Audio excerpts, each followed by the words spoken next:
Pressure therapy training at the park. Making sure nobody is around. I don't want people thinking I'm dead.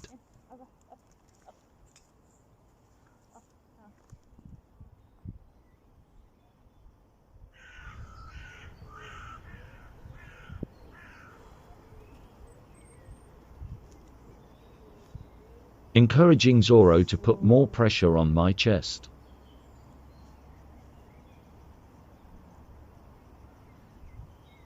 Good boy. Yes. Good Just boy. checking that no one is watching. Good boy.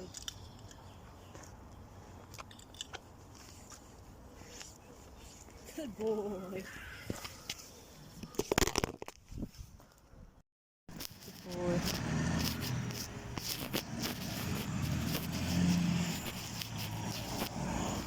Good boy.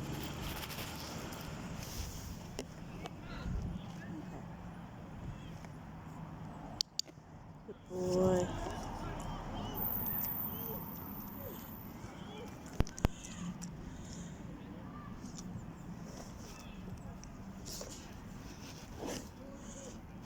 Good boy. Okay.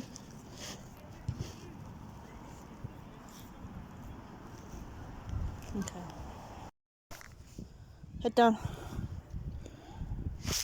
Oh, God. This is what happens after Zorro alerts to a fainting episode. Head down. So, pressure. Head down for me. Good boy. At his favourite place, the park as well. My head just feels like I'm on another planet right now. So I just have Zorro. He keeps checking up on me, making sure I'm okay. I might have to lie down, I think. Wait. Dun, dun, dun, dun, dun, dun. Let's see. Come. 2. Down. Down. Down. Down. Properly. All the way. All the way down. Good boy. Yes. Yes. Good boy. Okay, come. Up. Good boy. Yes. Good boy. That's a clever boy. Down. Down. All the way down.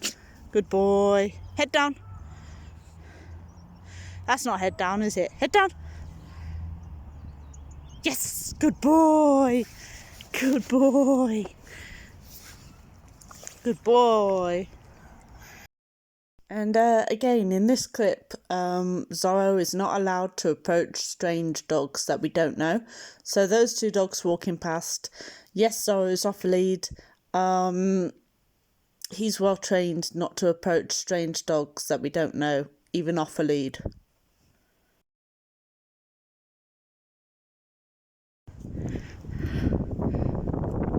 Zorro, up.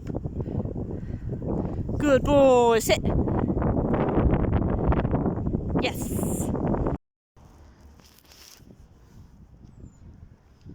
Random dog in front, we don't Again, another random dog that we don't know. Zorro thought he could go and say hi here. So I give him his recall and I tell him no. And that's it. That's all all he needs to not go up to a random dog and approach. Let's go. You know, there's no lead on him, so I can't physically correct him and things. It's all via voice command for Zorro. And that's very important, I feel, for my assistant's dog to understand voice commands as well as corrections through a lead.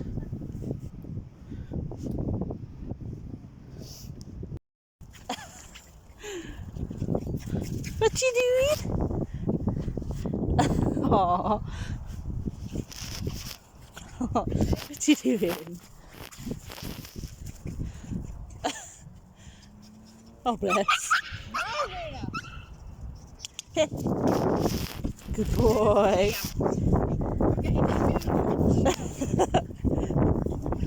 Good boy. Oh, you can bump into me now.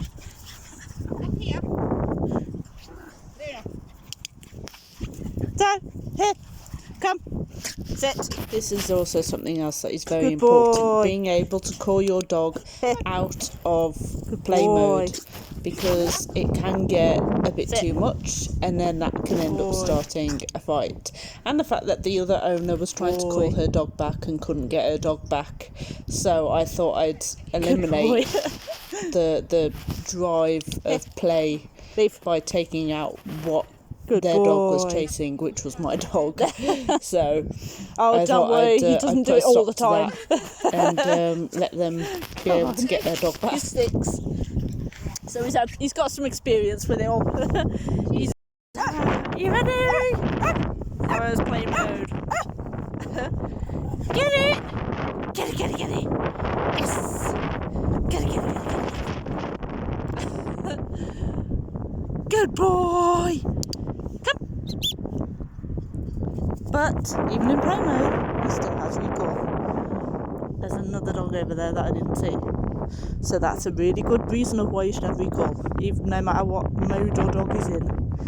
Good boy, where is it? Where is he? Where did you drop it? Let's go find it.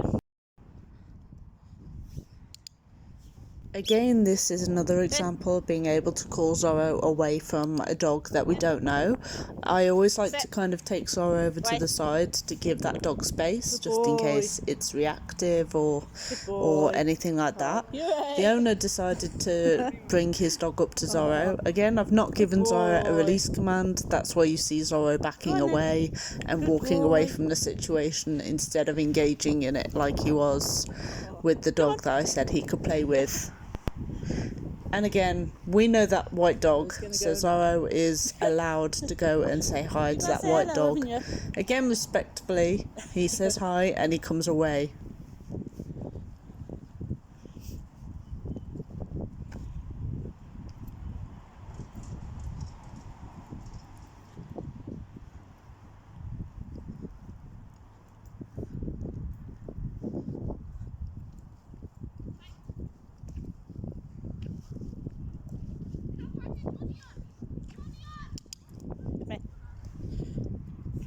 And right here is a reason why you should never let your dog off a lead if it doesn't have recall.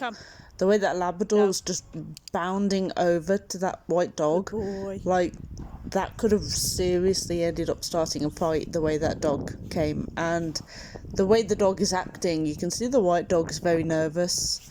Doesn't really like the situation, how that dog approached. Then he goes and runs at my dog Zorro, and you can see all the fur on the back of him standing up. Like, that's not a good dog. And I recall Zorro, and Zorro comes straight back to me.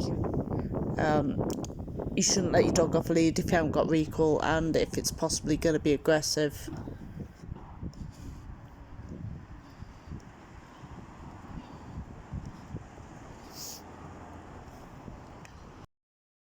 Again, this is the same brown Labrador running up to a dog that is actually in training. They're trying to train that dog.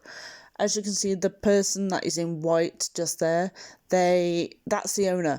And she's halfway across the field. So if anything were to happen right there is no way that she'd be able to get to her dog in time.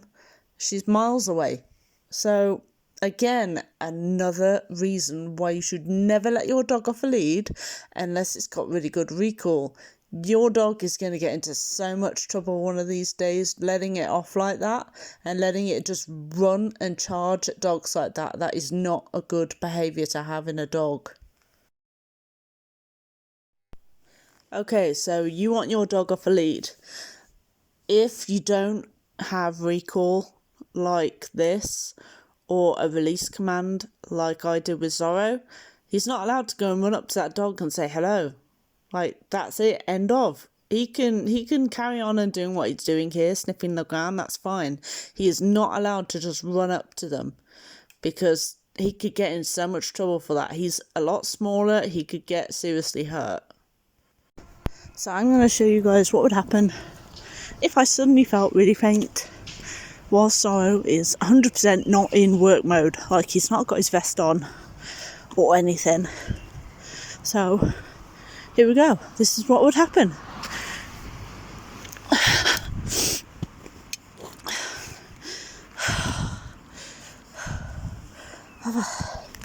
Good boy. He does the same. The vest is not the thing that dictates to him whether he works or not. I didn't call him over or anything. Good boy. Yes. Good boy. Go. Good boy. Oh no. Zorro's in his working gear and he's not right by my side. Fail. Zorro, you must be a fake.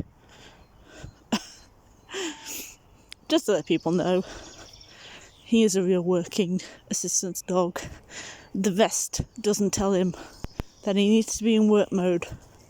I tell him that he needs to be in work mode. And it's nice that he feels comfortable enough to just be a dog when he's got his vest on. Like, that's a good thing, not a bad thing. Like, you know. Come. So, here. Let's go.